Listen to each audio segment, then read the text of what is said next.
வணக்கம். புதுவை மற்றும் அதனை சுற்றியுள்ள பகுதிகளில் நடைபெற்ற பல்வேறு நிகழ்வுகளை பிரதிபலிக்கும் கமலா தொலைக்காட்சியின் செய்திகளுக்காக பிரபாவதி. விரிவான செய்திகளை காண்பதற்கு முன் தலைப்புச் செய்தியை பார்க்கலாம். தேசிய அளவிலான பாக்ஸ் லங்காடி போட்டியில் புதுச்சேரி மாணவர்கள் சாதனை. முதலமைச்சர் ரங்கசாமி வாழ்த்து. சீமானை சுட்டுக் கொள்வேன் என உரையாற்றிய இலங்கை பாராளுமன்ற உறுப்பினர். தமிழ் தேசிய பேரியக்கத்தினர் கண்டன ஆர்ப்பாட்டம். மது அருந்த அழைத்து சென்ற நண்பர் வெட்டி கொலை, 3 பேர் கைது. 11 ஆண்டுகளுக்கு பிறகு வக்ஃபு வாரியத்தின் முதல் கலந்தாய்வு கூட்டம். மக்கள் பயன்பாட்டு திட்டங்களை மேம்படுத்த அறிவுறுத்தல். இனி விரிவான செய்திகள். நேபாளத்தில் நடைபெற்ற தேசிய அளவிலான பாக்ஸ் லங்காடி போட்டியில் புதுச்சேரி மாணவர்கள் 9 தங்கப்பதக்கம் வென்று சாதனை படைத்த நிலையில் அவர்களை முதலமைச்சர் ரங்கசாமி பாராட்டினார். நேபாளத்தில் நடைபெற்ற ஆசிய அளவிலான பாக்ஸ் லங்காடி போட்டியில் புதுச்சேரி பாக்ஸ் லங்காடி அசோசியேஷன் சார்பில் கலந்து கொண்ட 9 மாணவர்கள் தங்க பதக்கங்களை வென்று இந்தியாவிற்கும் புதுச்சேரிக்கும் பெருமை சேர்த்துள்ளனர். இந்த சிறப்பான சாதனையை முன்னிட்டு வெற்றி பெற்ற மாணவர்கள் புதுச்சேரி முதலமைச்சர் ரங்கசாமியை நேரில் சந்தித்து வாழ்த்து பெற்றனர். அப்போது முதலமைச்சர் ரங்கசாமி ஒவ்வொரு மாணவர்களுக்கும் பதக்கங்கள் அணிவித்து சான்றிதழ்கள் வழங்கி பாராட்டுகளை தெரிவித்தார். மேலும் மாணவர்களிடம் பேசிய முதலமைச்சர் இன்னும் பல தேசிய மற்றும் சர்வதேச அளவிலான போட்டிகளில் வெற்றி பெற்று புதுச்சேரிக்கும் நாட்டிற்கும் பெருமை சேர்க்க வேண்டும் என்றும் அதற்கு புதுச்சேரி அரசு எப்போதும் உங்களுக்கு உறுதுணையாக இருக்கும் என்றும் ஊக்கமளித்து வாழ்த்தினார்.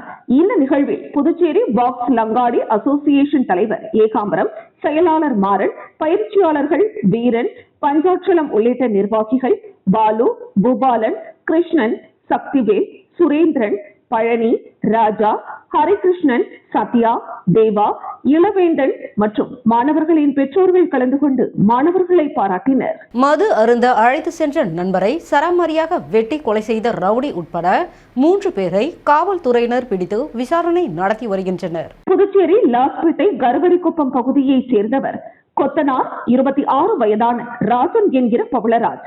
இவர் மீது 3 அடிதடி வழக்குகள் உள்ளன. இந்த நிலையில் நேற்று நள்ளிரவு லாஸ்பேட்டை நெருப்புக்குழி மைதானத்தில் பவளராஜ் அவரது நண்பர்களுடன் மது அருந்திக் கொண்டிருந்தார்.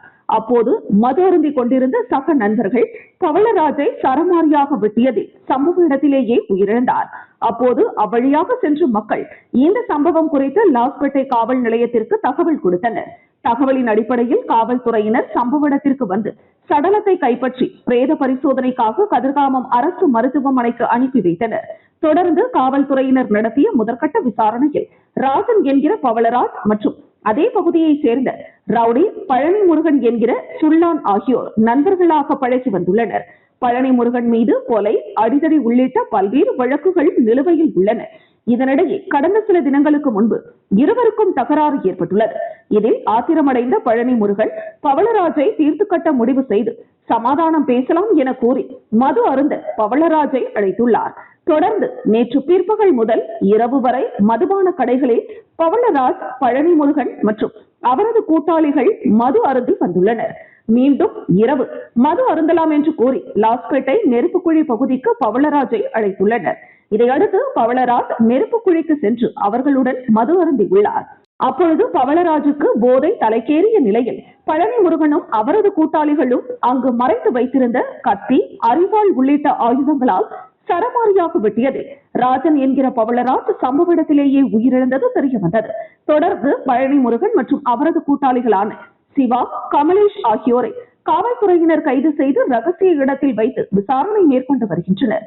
புதுச்சேரியில் முன்விரோதம் காரணமாக நண்பரை மது அருந்த அழைத்து சென்று வெட்டி கொலை செய்த சம்பவம் பெரும் பரபரப்பை ஏற்படுத்தியுள்ளது.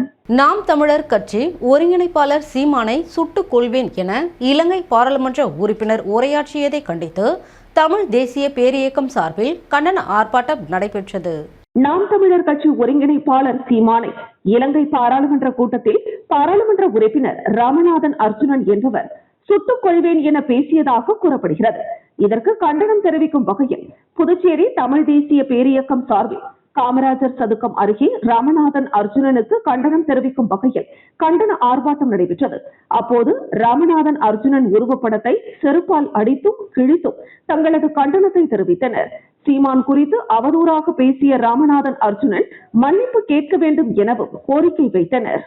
இனப்படுகொலை நடந்த போது, இங்கே ஈழத்திற்கு எதிரான குரல் ஓங்கி ஒலிக்காத போது, இதையெல்லாம் ஒருங்கிணைந்த ஒரு சரியான விஷயத்தை, தமிழ் தேசியத்தை எடுத்து சென்ற நாம் தமிழர் சீமானை இப்படி பேசியிருப்பதை தமிழ் கூறும் நல்லுலகம் வன்மையாக கண்டிக்க வேண்டும். இந்த ராமநாதன் அர்ஜுனாவை உடனடியாக அவர் பகிரங்கமாக தமிழ் சமூகத்திடம், குறிப்பாக உலக தமிழர்களிடம் மன்னிப்பு கேட்க வேண்டும் என்கிற இந்த கோரிக்கையை முன்வைத்து தமிழ் தேசிய பேர் இயக்கமும் நாம் தமிழர் இயக்கமும் மற்றும் தமிழ் தேசியத்தை ஆதரிக்கக்கூடிய அமைப்புகள் எல்லாம் ஒன்று சேர்ந்து திடீரென ஒரு ஆர்ப்பாட்டத்தை இங்கே வடிவமைத்திருக்கிறோம். இந்த ஆர்ப்பாட்டத்தின் மூலமாக இலங்கை சுயேட்சை நாடாளுமன்ற உறுப்பினர் செந்தமிழர் சீமான் அவர்களை தரக்குறைவாகவும் கொலை மிரட்டல் விடுத்ததையும் உடனடியாக மன்னிப்பு கேட்க வேண்டும் என்பதை வலியுறுத்துகிறோம். அவ்வாறு செய்யவில்லை என்றால் எங்களுடைய போராட்டம் மிகப்பெரிய போராட்டமாக தொடரும் என்பதை இந்த கூட்டமைப்பின் சார்பாக தெரிவித்துக் கொள்கிறோம். பேரம்பை அருள்மிகு ஸ்ரீ ஏழை மாரியம்மன் ஆலயத்தில் சாகை வார்த்தல் மற்றும் செடல் திருவிழா வெகு சிறப்பாக நடைபெற்றது. புதுச்சேரி அடுத்த தமிழக பகுதியான வானூர் வட்டம் பேரம்பை கிராமத்தில் அமைந்துள்ள ஸ்ரீ ஏழை மாரியம்மன் கோவில் மிகவும் பிரசித்தி பெற்றது. கிராம மக்களின் பாரம்பரிய கலாச்சாரத்தை பறைசாற்றும் வகையில் ஆண்டுதோறும் திருவிழா மிக சிறப்பான முறையில் நடைபெற்று வருகிறது. இதில் காலையில் ஸ்ரீ ஏழை மாரியம்மனுக்கு வெகு சிறப்பான முறையில் அபிஷேகம் நடைபெற்றது. இதனைத் தொடர்ந்து பிற்பகல் அம்மனுக்கு கூழ்வார்த்தல் வெகு சிறப்பான முறையில் நடைபெற்றது. இதில் பக்தர்கள் திரளாக கலந்து கொண்டு அம்மனுக்கு கூழ் ஊற்றி தங்களது வேண்டுதலை நிறைவேற்றி நேர்த்திக்கடனை செலுத்தினர். மாலை 4:30 மணிக்கு மேல் செடல் உற்சவம் நடைபெற்றது. இதில் கிராம பொதுமக்கள் மற்றும் பக்தர்கள் திரளாக கலந்து கொண்டு செடல் தரித்து தங்களது வேண்டுதலை நிறைவேற்றினர். மாலை காத்தவராயனுக்கு கும்பசாதம் படைத்தல் நிகழ்ச்சி நடைபெற்றது. தொடர்ந்து நிகழ்ச்சியில் கலந்து கொண்ட பக்தர்களுக்கு கும்பசாதம் படையலிட்டு தீபாராதனை காண்பிக்கப்பட்டு பக்தர்களுக்கு பிரசாதமாக வழங்கப்பட்டது. தொடர்ந்து இரவு வான வேடிக்கையுடன் மேள தாளங்கள் முழங்க மின் அலங்காரத்துடன் ஸ்ரீ ஏழை மாரியம்மன் வீதி உலா நடைபெற்றது. தொடர்ந்து இரவு பன்ருட்டி குமாரபுரம் விக்னேஷ் நாடக ஆசிரியரின் தெருக்கூத்து நாடகம் நடைபெற்றது.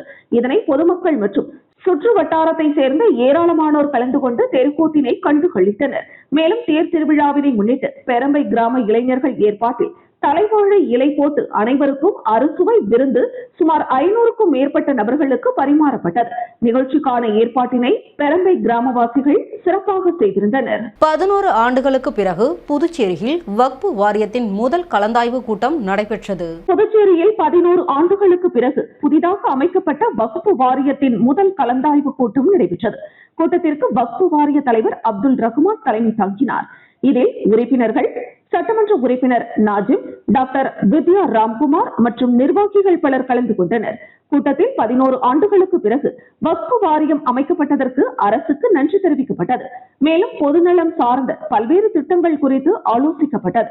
மாணவர்களுக்கு வழங்கப்படும் கல்வி உதவித்தொகை மற்றும் ஊக்கத்தொகையை உயர்த்துவது, நீட் மற்றும் JEE போன்ற உயர்கல்வி நுழைவுத் தேர்வுகளுக்காக வாரியத்தின் மூலம் சிறப்பு பயிற்சி அளிப்பது உள்ளிட்ட நடவடிக்கைகள் மேற்கொள்ளப்படும் என தெரிவிக்கப்பட்டது.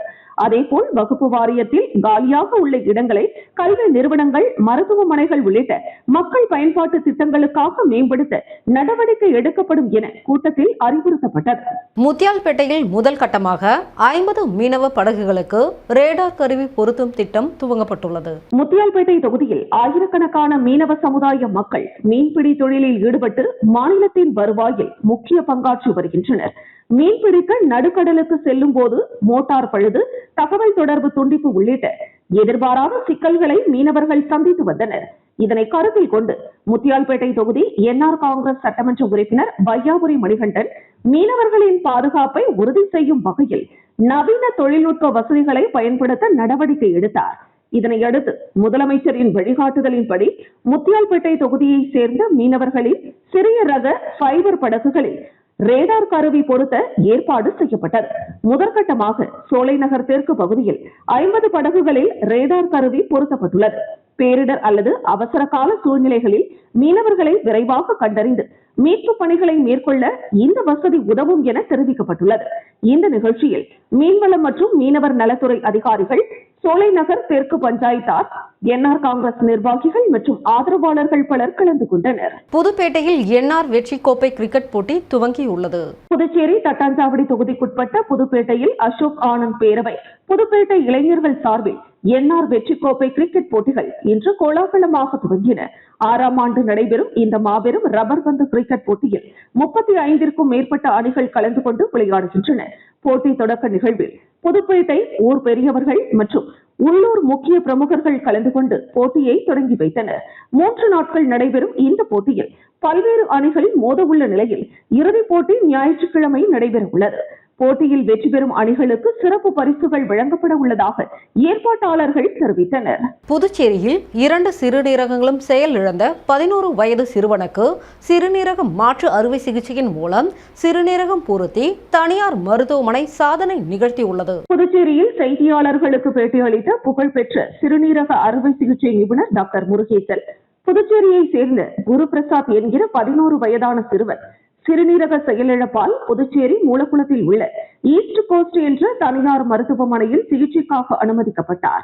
சிறுவனுக்கு 2 சிறுநீரகங்களும் செயலிழந்த நிலையில் சிறுவன் உயிருக்கு போராடி கொண்டிருந்தார். இந்த துயரத்தில் இருந்து மகனை மீட்கும் வகையில் அவரது தாயார் ஒரு சிறுநீரகத்தை கொடுக்க முன்வந்தார் என்றும், அறுவை சிகிச்சை மூலம் ஒரு சிறுநீரகம் அகற்றப்பட்டு சிறுவனுக்கு பொருத்தி மருத்துவ குழுவினர் சாதனை படைத்துள்ளதாகவும், தற்போது சிகிச்சை முடிந்து சிறுவனும் தாயாரும் நலமுடன் இருப்பதாகவும் குறிப்பிட்டார். தொடர்ந்து பேசிய டாக்டர் முருகேசன், ப்ளூ இந்தியா அறக்கட்டளை சார்பில் சிறுநீரக மாற்று அறுவை சிகிச்சை வெற்றிகரமாக செய்யப்பட்டு வருகிறது. மேலும் மாநில மற்றும் மத்திய அரசு காப்பீட்டு திட்டங்களின் மூலமாகவும் சிகிச்சைகள் அளிக்கப்பட்டு வருவதாக தெரிவித்தார்.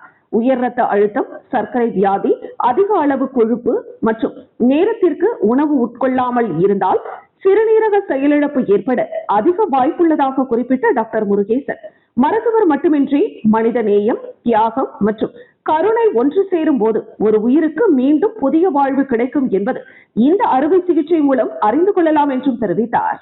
மதுப்பழக்கத்தால் கிட்னி ப்ராப்ளம் வரும். அதுல ஒரு மதுப்பழக்கத்தில் கிட்னி ஃபெயிலியர் வரும், கிட்னியில கேன்சர் கூட வரும். அதுல டவுட் இல்லை. எப்பயோ வந்து அப்படின்னு ஒன்று பிரச்சனை. ரெகுலரா சாப்பிட்ற பட்சத்துல லிவர் மட்டும் கிடையாது, பிரெயின் மட்டும் கிடையாது, நரம்பு மண்டலம் மட்டும் கிடையாது, கிட்னிலையும் ப்ராப்ளம் வரும், கிட்னி கேன்சர் உட்பட வரும். முக்கியமா கிட்னியை சாப்பிடக்கூடிய மருந்துகள் சாப்பிடாம இருந்தது.